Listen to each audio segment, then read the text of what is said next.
Funeral homes and the people they serve having to deal with the state order banning gatherings of 10 or more people. Tonight, WATE 6 on your side consumer reporter Don Dare talking with a funeral director and a family member who lost his mother just yesterday. Well, Bo, the family of Betty Kate late yesterday afternoon found word that she had passed following a lengthy illness. Mrs. Kate had 4 children, many grandchildren, nieces, nephews, plus a lot of friends from her church. While the funeral industry is considered an essential business, the family has decided against a service at the funeral home, and the number of people allowed to attend her graveside service will be very limited.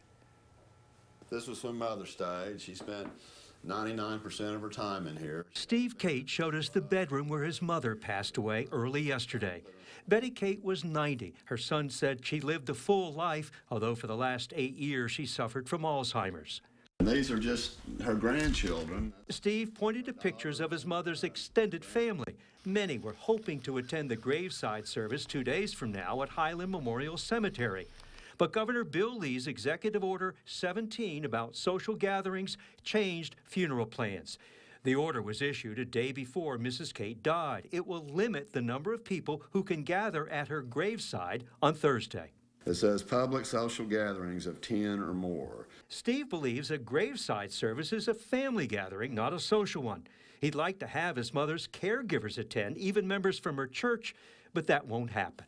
That is correct. We have more than 10 people in the family. We'd probably have 20 people there if it wasn't for this executive order. So what are you going to do?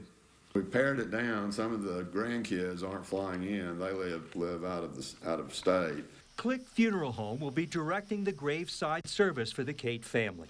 I called the State Board of Funeral Homes on Monday and to get clarification, and they told me that it was limited to 10 people, and that included the funeral directors and ministers, so that's a very small group. Larry Click says funeral directors are caught in the middle. He says funeral homes serve grieving families in many ways, but at the same time, mortuaries and cemeteries are regulated by the state.